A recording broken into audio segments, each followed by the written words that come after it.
And welcome into the Upside Sports Network. My name is Michael. Appreciate you guys joining us for tonight's MLB Hot Stove Daily. If you guys wouldn't mind hitting that like and subscribe at the bottom of the video. Lots to get into tonight. We'll begin with the Brewers' dominance. We'll touch on the American League Wildcard race. The hot charging Seattle Mariners, they look to take over the Houston Astros and take over the lead in the AL West over the Astros with some injury news on the horizon for Josh Hader. And then finally, I know you guys always love it when I go on a rant. We do have one for you tonight, and one that's been percolating for quite a while.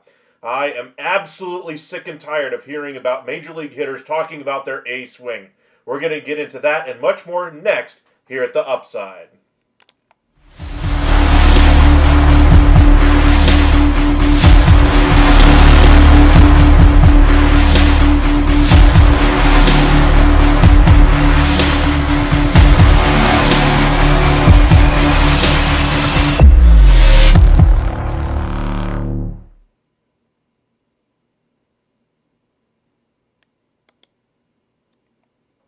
And we begin tonight with the Milwaukee Brewers. Just yet another great win streak for the Milwaukee Brewers. They are by far the hottest team in Major League Baseball, basically since the start of the season. Really, they took off in late May, I believe. There were 3 games under 500, if I remember correctly, going into their series against the Pittsburgh Pirates. And ever since then, they put on win streaks of 8, 11, and 10, and counting still. So the Brewers are just a really good team right now. They have developed themselves into a bit of a juggernaut during the regular season.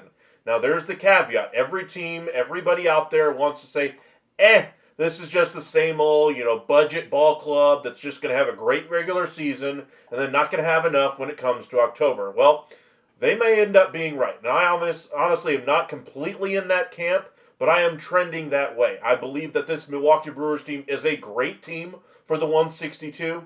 I doubt they have the horses to compete in October, but so far that pitching staff has been really the bright spot for them. If they can perform like they have in this, we'll call it 2.5-month stretch, they could really have found something there in Milwaukee. But they don't really have those horses that you really point to in October and say, hey, he in his prime is ready to take the ball and win us a World Series. Talking about guys like, Max Scherzer in years past that was able to put on a team on his back and carry them to a World Series. Now, we'll see what happens down the stretch here for the Brewers, but what a nice run they have been on. Posted a video earlier today saying they've kind of transformed themselves into a bit of a juggernaut, and that's because of the good pitching that they have. They were able to deal away 2 starting pitchers, yet they still have one of the best rotations in Major League Baseball. Hats off to the Brewers and just a nice run of success they are on right now. Honestly, I mean, if they could, figure out if somebody could figure out what their secret is as far as finding those timely hits, continuing to have that great pitching, that would be the formula of success going forward for a lot of these teams. But, timely hitting is just a hard thing to find nowadays. Let's go ahead and switch over to the American League Wildcard race. Let me go ahead and pull up the standings for you guys. So as of this moment, anyway, your AL division champions currently would be the Blue Jays, Tigers, and Astros. However, Astros have the Mariners breathing down their neck right now. It is so close right now. Mariners have charged all the way into the first wild card spot, 9-1 in their last 10. Posted a video about their success that they've really been on. And this isn't a fluke. This offense has certainly turned the corner. I think their additions of Suarez and Naylor really helped solidify a offense that had become stagnant over the last month and a half anyway before the deadline. The additions really rejuvenated this lineup and have given a lot more depth. And I like what they've gotten. Cal Raleigh, of course, I think he's up to, 45 home runs now? He is the front runner now for the American League MVP with an injury to Aaron Judge. If Judge can come back and play the field and be productive as he was, I think Judge still probably takes the award. But Cal Raleigh is right there, as he very well should be. Welcome in, Ethan. Welcome in, Joshua. Appreciate you guys joining us. Win of the year? We've been saying that a lot, though, as Ranger fans. We got to settle down on the winner of the year talk. I do love the win. Love the home run by Rowdy Tellez. He has a flair for the dramatic. And by the way, since he's joined the Texas Rangers, hitting well above 290 now as a member of the Rangers. So the Rangers need to find a way to keep his bat in the lineup against any right-handed pitcher, pinch hitting him late in games, whatever you have to do to get that bat in the lineup. He is certainly having a great run of success. And in kind of our final block, we're going to talk about the A swing. He has a B and C swing. You hear the phrase A swing all the time from hitters out there as to, getting their best swing off, making sure they got their hips, their hands, everything's all connected, that everything's going right where they want it to go. Guess what? The pitchers have a plan for you as well. How about adjusting your swing for the ball that's being thrown to you? Knocking an RBI single instead of trying to take that easy pitch that you can easily flip out there into right field. It's easier said than done, obviously. But instead of trying to yank it for a home run every single time, how about you just take what they're giving you and put the run on the board? How many times do we have to hear it in the post-game press conference? Well, I got my A swing off. The result didn't happen this time. Maybe it will happen next time. I mean, let's get real. You have to have an A, a B, a C swing here. And if you're just going to sit there and focus on getting your A swing off all the time, how about we just call it your swing at that point? If you don't have a B or C to go to, let's figure out how to get away from this A swing nonsense and figure out how to put the ball in play and get runs on the board. I'm tired of seeing these offenses squander rally after rally after rally, end up costing their team games because they couldn't knock in a runner from third with nobody out. And I'm not just talking about my Rangers, who have been terrible at that this year, but several teams I've seen do this where they get the runner on second or third, one out, nobody out, and not be able to get the run in. How about we figure out how to get the run in first, and then worry about getting our A swing off on that perfect pitch that's designed for them to knock it over the fence? How about we focus on playing baseball for a change? All right, Adoli's hitting seventh is a dream come true. He needed to be dropped in the order a little bit. I think his playoff bat will come through eventually. But he's had a nice couple of clutch hits over the last couple of games anyway. Getting a two-out or a double anyway with nobody out in the ninth inning. Tonight, he had a couple of other late inning hits over the last few games as well. Unfortunately, none of them ultimately resulted in runs. Again, not getting the run across the board. But he's having a rough stretch of the season, honestly. He hasn't been as good as he was in 23. That goes without saying. He was terrible for the first 2 months of the season. Got better as everybody in the Rangers lineup got a little bit better in June, early parts of July. But that offense is certainly backslid along with Marcus Semien and several other Texas Rangers. Joshua, Yankees do win today, yes. We'll check out the scoreboard here in just a minute, but let's go ahead and look at this AL wildcard race. Seattle 3 up on the top spot right now, the wildcard. Red Sox, they lose. They lost their third straight. I told you guys this was an incredibly streaky team, and what do you know? A 3-game losing streak after another long winning streak. Where is this losing streak going to end is now the question. Right now, they're 10 games above 500. However, they're only a game and a half in front of the Yankees. They're 2.5 in front of the Guardians, who played some really good baseball as of late. And the Rangers, who have certainly been scuffling, are still only, 3.5 games, 4 games back of them? This is certainly not out of the question for the Red Sox to find themselves outside of the playoff picture, looking in by the end of the season. But it's just a matter of them pulling out of these tailspins a little bit quicker. They're a very talented, very young, inexperienced team. You hoped guys were there to kind of steady the ship that had been there before and done that. Alex Bregman, players like that. But they have so much inexperience and so many good veterans on this roster that have zero postseason experience. That's going to be a bit of a learning curve for them. Even the veterans on that roster are going to need time to adapt to playing competitive baseball. When was the last time the Chicago White Sox were in a pennant race with Garrett Crochet on the roster? When's the last time we saw any of these youngsters brought up on the roster? Roman Anthony, as good as he's been, Jarren Duran, any of these players play meaningful games in August, September, and let alone October. It's going to be a bit of a learning curve there for the Boston Red Sox. I do think they'll figure it out, but they are an extremely young, in between the ears kind of a team, and they need to shake out of it here.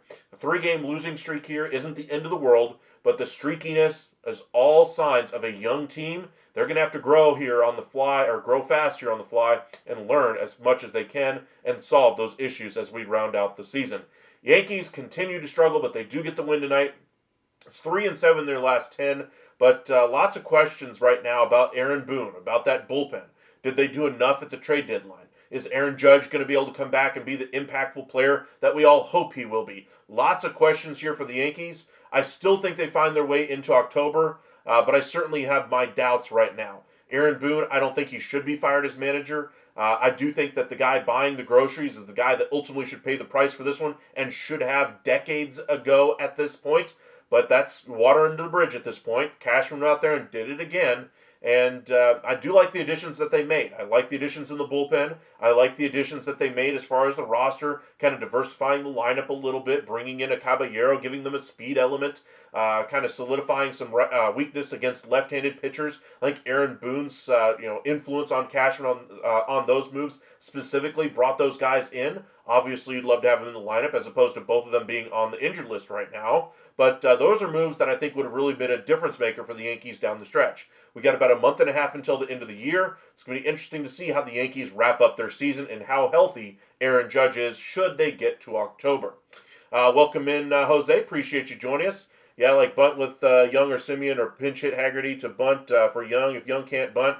I'm not so much thinking about Young bunting per se, more as just figuring out how to get the ball in play. I'm tired of seeing strikeouts on pitches right down the middle instead of trying to lift the ball over the fence every single time or trying to hit it with your correct swing path and all those kinds of things. How about just hit the ball? Go back to what you did in college, in high school, in Little League. What did you learn? Go out there with your natural talent and go out there and let it play.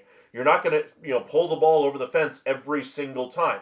Is it the perfect swing? No, but the job gets done. That's the whole point. The point of having an A, a B, a C swing is to have that perfect swing when you're 3-0 or you're up 3-0 in the count. You're looking for a fastball in your hot zone, and if you see it there, you smack that thing as far as you can. That's the purpose of an A swing. You're down 0-2 in the count, I better see you choking up on the bat. That's usually what you'd see in Little League. That's what you'd see in high school and in college. The equivalent of that in Major Leagues, how about you take a 2-strike approach? Anything close, I'm looking to either foul it off or make contact. If it's not close, I'm laying off and letting the count work a little bit. I'm eating pitches so that the guy behind me, if I get out, can get a little bit a better feel for what the pitcher is offering. Instead of swinging at the first pitch I see every single time and trying to pull it over the fence every single time. That approach just hasn't been working as well for a lot of players this year, and they need to correct those things. Jose, Mets are collapsing and my Phillies are taking advantage of that. You betcha. Phillies had a great series against the Texas Rangers, whose offense was absolutely pitiful against the Philadelphia Phillies. They had their chance with DeGrom on their hill and ultimately just squandered a good start by DeGrom. Honestly, I think they pushed him a little too far as well. Usually they pull DeGrom out after 6 innings and let their bullpen finish it up because they want to preserve DeGrom's arm for the end of the season. But I think Bochy felt the pressure of the offense not performing and pushed DeGrom out there for one more inning, saying, hey, I know my bullpen can probably do the job, but I know I've got a horse in Jacob deGrom. So I'm going to go let Jacob deGrom eat one more inning here and just see if I can make the bullpen work the final 2. And ultimately it cost him. Bochy's lack of faith in the offense coming through forced him to put DeGrom back out there for one more inning and cost him a game against the Philadelphia Phillies that they should have won. Now, they were not good against the Philadelphia Phillies. Honestly, getting swept, is the least of my concerns right now. My concerns about the Rangers are a little bit deeper, especially on the offensive side. Yes, I'm happy they won tonight. I'm not seeing this as a trend going forward. Of course, you'd love to think a walk-off win leads to good things. We've seen this script before, though, for the Rangers over the last 3 or 4 weeks. They get a nice big walk-off hit. They get a late inning comeback, and they just fizzle it out. It just doesn't turn into anything consistent, nothing formulating momentum or resembling momentum. But we'll get into that here in just a moment. But want to make sure you guys hit that like and subscribe. Do appreciate you guys joining us. Posted 3 videos today if you guys want to check those out. One about the Seattle Mariners and their run of dominance that they're on. Same thing with the Milwaukee Brewers and the Rangers dropping 3 at home against the Philadelphia Phillies after dropping the finale against the Yankees. They had a 4-game losing streak going into tonight and had a walk-off victory against the lowly Arizona Diamondbacks. Eovaldi got roughed up a little bit in this one. He miraculously was able to work 5 innings in this one, and they were able to orchestrate a comeback. Langford homered for the first time in a month. Just kind of tells you where this offense is at right now. Struggle bus is exactly what this thing is in Texas. D-Rod, what's up, buddy? Doing pretty good. Appreciate you guys joining us. Let's go ahead and talk about the Seattle Mariners and the great run of success that they're on. Winners of 7 straight. They have the off day today. They have a tough series coming up over this week anyway, traveling to the East Coast. They'll face the Baltimore Orioles. Now, that doesn't sound like a big, scary series right now. But that Baltimore team has played a lot better basically since they fired their manager, Brendan Hyde.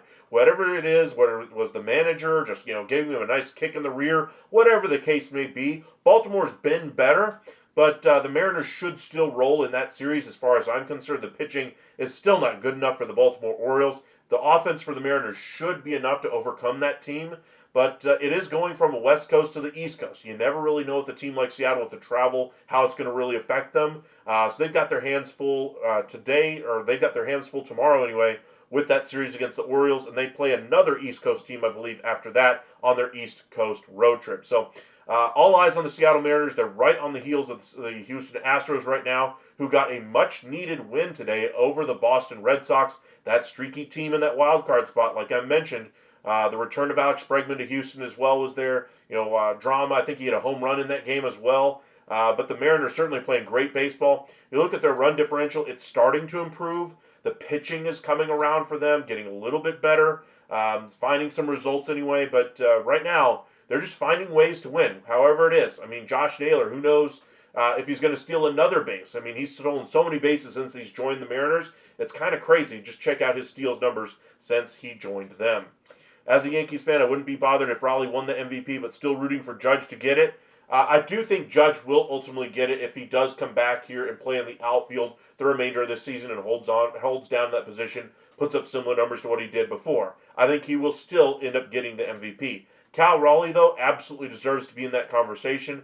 If Judge is unable to be as impactful as he was pre-injury, say if the bat doesn't play as well, if the fielding isn't there, if he's unable to play in the field, those are things that could really tilt the scales in Cal Raleigh's favor. And I'm not convinced that it's a runaway train for Judge to win the MVP. I think Cal Raleigh is going to be right there. If Judge does play the field, I think it'll be right there. If he doesn't, then I think Cal Raleigh overtakes Aaron Judge. But that's kind of how things are working in the AL Wildcard and the AL West with the Mariners.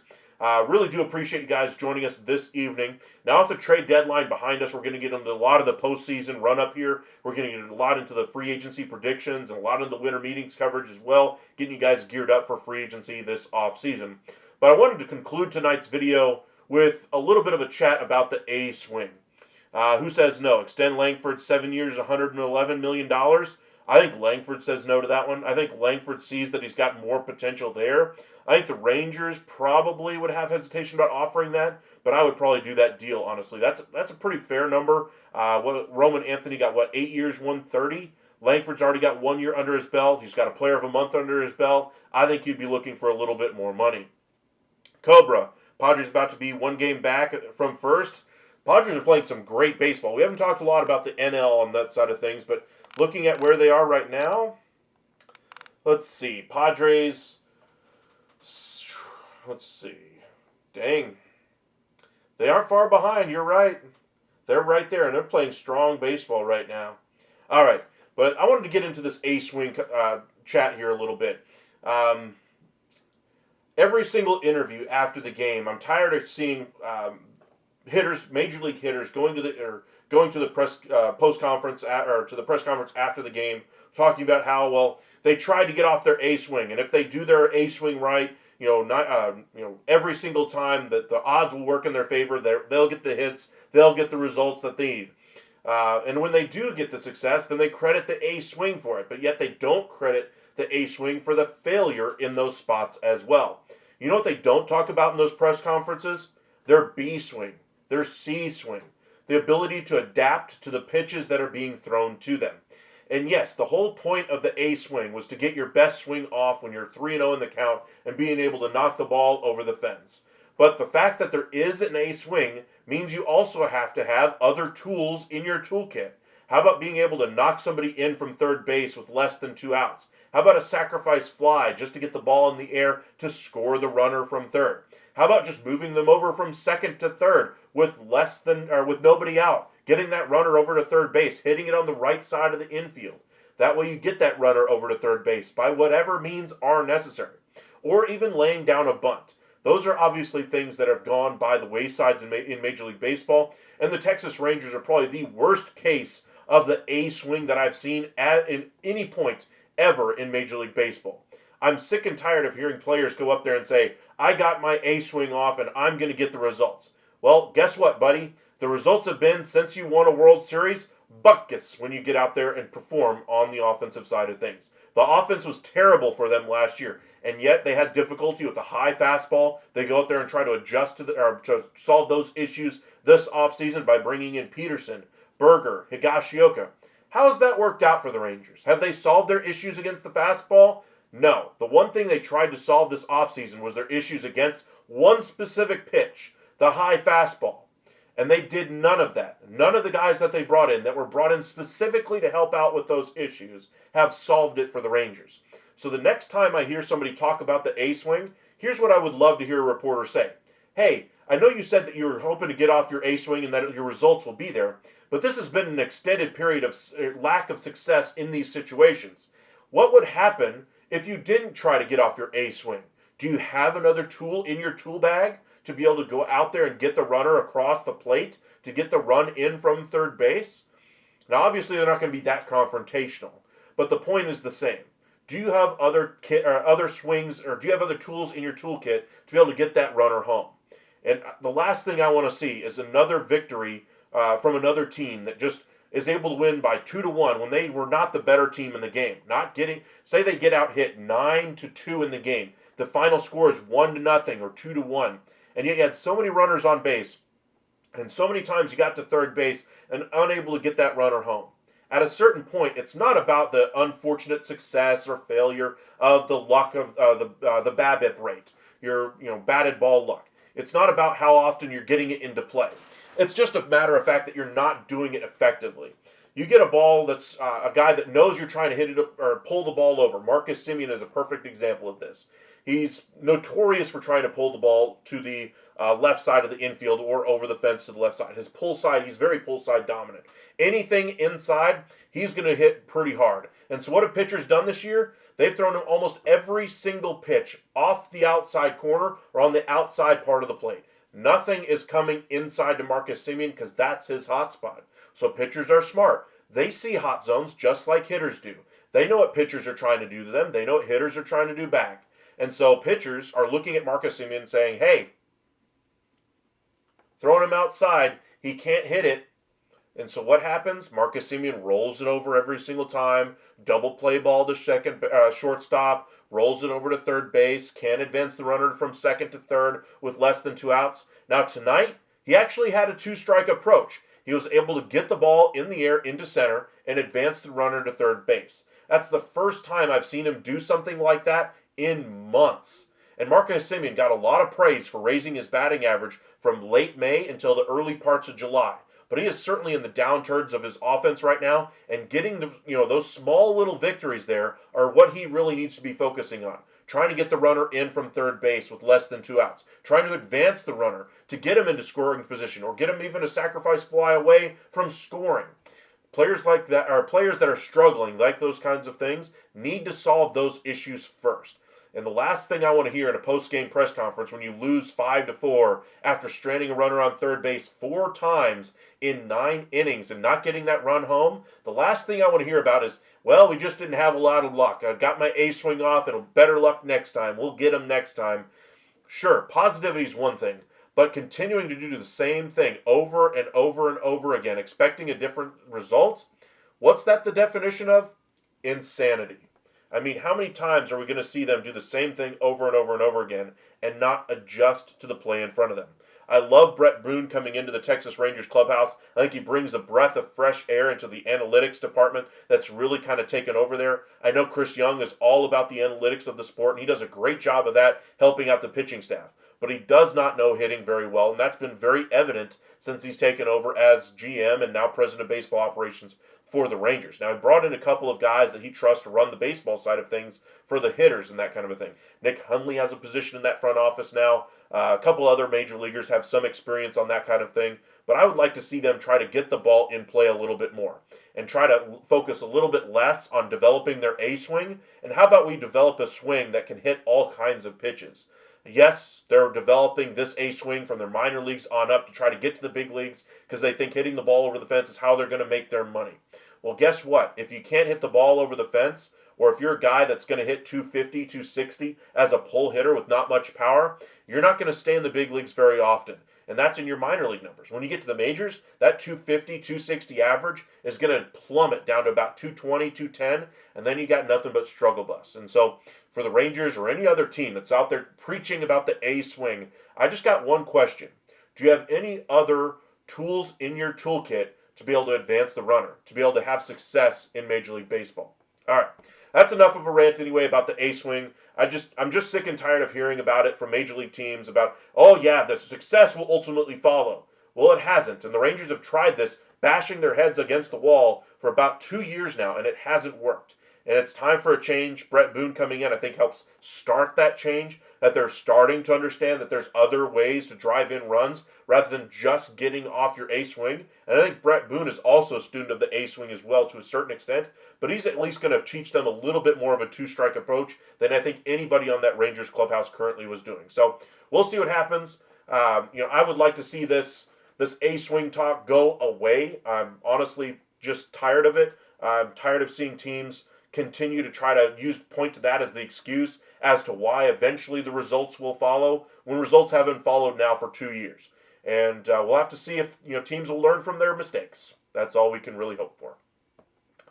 D-Rod, swing to hit the ball. There are two-strike swing to situational hitting wins games too, and the A swing isn't needed for that. No kidding, D-Rod. That's kind of what I'm referring to there, is that teams don't really employ a two-strike approach. Now, it's not just the Texas Rangers. I believe the Philadelphia Phillies do this, but they've got a couple of guys that know how to adjust their swing.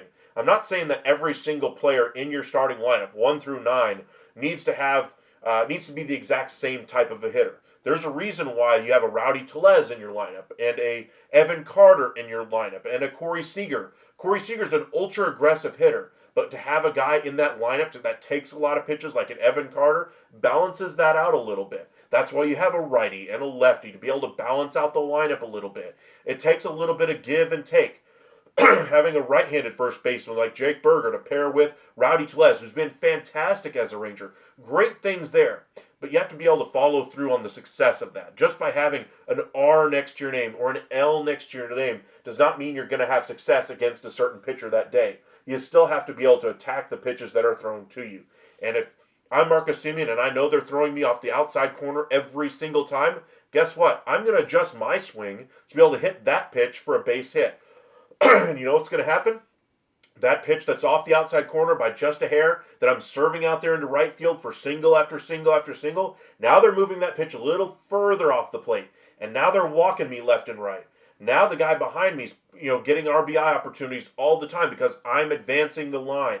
I'm seeing more pitches because now they're having to adjust to me having a bigger toolkit, to not just being a pull side hitter only, being able to knock the ball all over the yard. And Marcus Semien is an old enough Major League player to understand this already. I'm sure he understands everything I'm talking about right now. I'm sure that there's a lot of Major League players that also have a B and a C swing, but they're not utilizing them. They're not talking about them. They're not even mentioning it in their post-game press conferences as, oh, yeah, absolutely, I wanted to get my A-swing off and hit the home run. But guess what? The situation called for me to hit a sacrifice fly. That's what got us the win today, and I'm happy my coach was able to get me to the point where I know how to recognize the situation, be able to get the job done for the betterment of my team and get the victory today. Where's that conversation? Where's the praise for the hitting coach when they get a sacrifice fly to win the game? Instead of just, hey, yeah, all right, we advanced the runner, and then not talking about it at all afterward. Like, how many times are we going to sit there and, well, we tried our A-swing and it didn't work. We'll get him next time. Yeah, the A-swing was really what we were trying to do. His swing was there. It's just not coming through. Eventually we'll get there. How many times do we have to see that press conference after a game? I want to see that go away, and I want to see them start to refer to their B and C swings, being able to adjust to the pitcher, have a two-strike approach, all of those kinds of things. All right, welcome in Lucas Mawani. Appreciate you joining us as well. FYI, it's Albert Einstein's definition of insanity. Yeah, that's kind of what I was just talking about. Definition of doing something over and over and over again without expecting any change anyway is the definition of insanity. Rangers offense picked up Eovaldi with his tough outing. Absolutely true. Eovaldi did not pitch well tonight. Got lit up with 3 home runs in that one. He looked like the favorite going in heavily for the AL Cy Young if he was able to finish this year out as good as he's been. A rough outing is certainly not going to help his chances with as good as Skubal has been.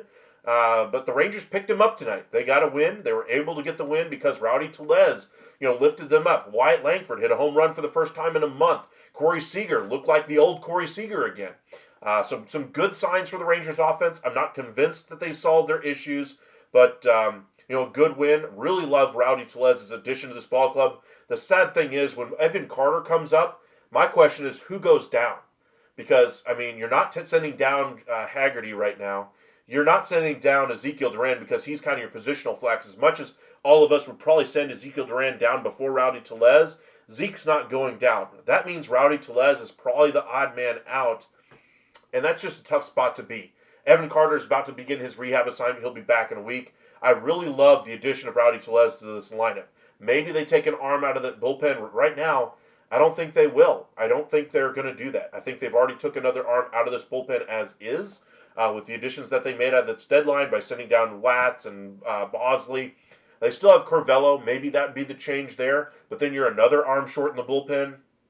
I'm not sure they ultimately choose to go down that route. But Rowdy Tellez has been great for the Texas Rangers. I know you guys, there's a lot of Rangers fans in our chat right now. Let us hear you in the chat. I want to see some thumbs up for Rowdy Tellez. He's absolutely earned the praise of the Texas Rangers faithful, and I really hope he doesn't get sent down to to AAA anyway, because I do believe he'd probably have to pay pass-through waivers if that did happen, and somebody else is going to scoop him up. He's been so good for the Rangers right now. You don't want to root for an injury, but that'd be one of the few ways I could see him staying on this roster right now. Maybe you find a way to put Jock Peterson, but he's finally starting to swing the bat a little bit. But Rowdy absolutely deserves some thumbs up in our chat. He deserves some praise. He's been a great great addition to this team. Just injected a little bit of fun into that clubhouse again when that offense really has been struggling for the majority of this season. He's really lifted them to 3-4 victories himself since he's come to Texas. He's been absolutely fantastic. Giving him props, absolutely. Rowdy plays the infield. I do believe that if Rowdy does stay, they're going to have to figure out something with either Zeke Duran, which I doubt they move because Bochy loves having that flexibility. Haggerty is not going anywhere. I just don't see a way that Rowdy stays on this roster once Evan Carter comes back because Evan Carter is a better center fielder than having Haggerty in the outfield every single day. I just worry about Tellez staying on this roster once Carter does come back. All right. Appreciate you guys joining us. Be sure to hit that like and subscribe. We'll check in on some of the headlines before we wrap up the day. Let me go ahead and update our page here. I do want to check in on Josh Hader. This is kind of the scary injury news right now for the Houston Astros. He was not available in the game tonight as they used Souza and De Los Santos to kind of wrap up their victory over the Red Sox tonight. their manager after the game, Joe Espada, basically talking about that Joe Hader felt some shoulder discomfort during his stretching routine this morning, and so he went ahead and did some tests on him. They will know the results of those tests late tonight, maybe early tomorrow, and they'll pass those along. But want to see Josh Hader on the field. Even as a member, as a fan of the Texas Rangers, I never want to win because the other team doesn't have their best player on their field. And I'm hoping for the best for Josh Hader. He's been nothing but a great relief pitcher, great player for the Houston Astros, and I'm hoping for his health right now and his shoulder. Shane McClanahan goes down due to another arm issue right now. Missed quite a bit of time over the last year and a half. Now he's going to miss some more. Just the Rays continuing to have struggles with their health, especially with Shane McClanahan. You don't like Astros still? Absolutely. I'm right in that boat with you. We posted a video as well about Roman Anthony and his extension, 8 years, $130, with the Boston Red Sox. Another key member of this Red Sox team they're kind of locking up.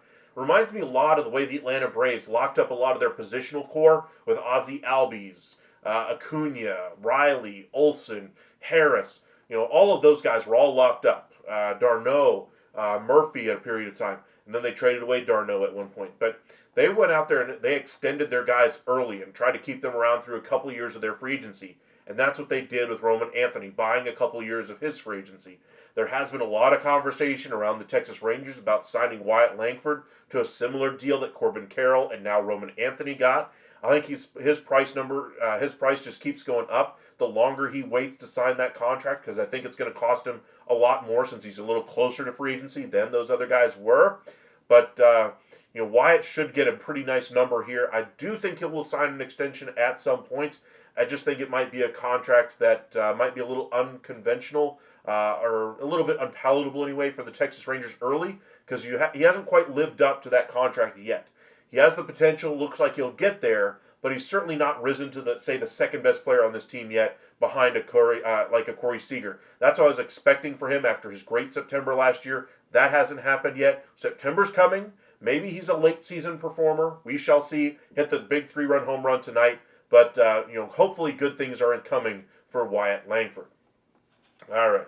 Let me just double check X and see if anything else is going on. There's that shoulder discomfort that I was referring to about Josh Hader. Really hoping the best for him. Biggest deficit overcome this season for the Rangers was down 5 runs in the bottom of the 6th. With that home run, they absolutely did kind of shake off a couple of issues that have been giving them issues all season long. I don't think that the reasons they won today are... I don't think they can duplicate those regularly. I think they need to be able to work on the fundamentals of baseball. Driving in the runner from third base. Got a runner on second base with nobody out. You're winning the game 1-0. How about getting that run across and giving your pitcher another insurance run? That way he can go out there and carve up the other team a little bit more with his fastball. Allow them to pitch to contact a little bit more so they can go deeper in a game. There's a lot of advantages to being able to get those runners in early and not having to come from behind late again and again. The Rangers have difficulty with that all year long anyway. How about we get the runs across the board? Wyatt was great in September last year. Yes, he was.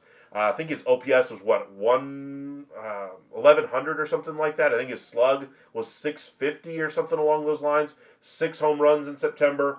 Hopefully he becomes that type of player again. If he does, I think the Rangers could really be right there in the thick of that wild card.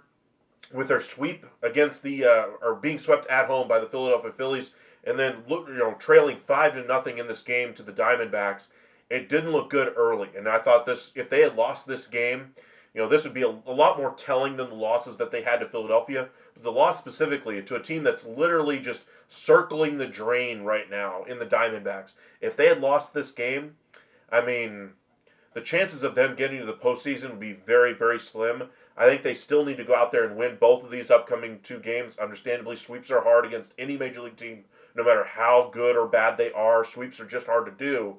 But they really need to get it done right now. The Guardians are playing really well. Yankees are sliding here. There's an opportunity to take one of those final wild card spots, but they have to be playing really good baseball here over the final 40-plus games of the season. And right now, they're not playing their best. Their pitching staff is being a little bit shaky with walks recently. Kelly, Leiter specifically. DeGrom's been a little bit shaky in his last couple of outings. Had a nice outing against Philadelphia, but they weren't able to back him up. Pushed him a little too far. Bochy didn't trust his offense, which pushed DeGrom too far. Cost him to lose the game. And then their offense just has been, non-existent over the last week and a half. They were great coming out of the All-Star break and really looking like they're playing strong baseball. They were playing some weaker opponents at that time, and now they hit the tougher part of their schedule in August, which we all knew was coming, and then they just fell flat on their face again. So we'll see if they can, resurrect their season here. But they've been carving up weaker competition as of late. They got a couple of games here with weaker competition in front of them in the Diamondbacks. We'll see where they are by the end of the week, but good start here against the Diamondbacks tonight with a walk-off victory in the 10th with Jake Berger hitting one off the wall for an RBI double. All right, appreciate you guys joining us this evening. We'll be back live tomorrow night. We'll be live around, I'm guessing, 9:45, 10 o'clock. Got a couple of videos coming out for you guys as well for tomorrow. But thank you guys so much for joining us once again. We'll have our power rankings, as you see on the screen over here anyway. We'll have our MLB power rankings on Wednesday. We will update those for you guys on Wednesday. We will probably do a live on Wednesday as well during the day. But do appreciate you guys joining us. We'll touch on a little bit of the NFL here in the next coming weeks. I believe ESPN is doing their fantasy football marathon right now. I really wish they'd advertised that a lot sooner rather than, hey, by the way, right now we're doing our fantasy football marathon. That's the notification I get on my phone each of the last 3 years to kind of get everybody ready for fantasy football season. How about you let me know the marathon's coming so I can set my DVR, all those kinds of things. But argument for another day. Just really hope what we see the Brewers continue to play as well as they have. Posted that video earlier today about them being a juggernaut. Just kind of your highlights of the video today. Brewers are absolutely great. Can they do it in October? Do they have the horses to do it in October? AL West is absolutely up for grabs between the Mariners and Astros, and the AL Wildcard continues to be fascinating. And please, oh please, can we stop talking about an A swing? All right, thank you guys for joining us. We'll see you guys again tomorrow night. Stay safe out there, everybody.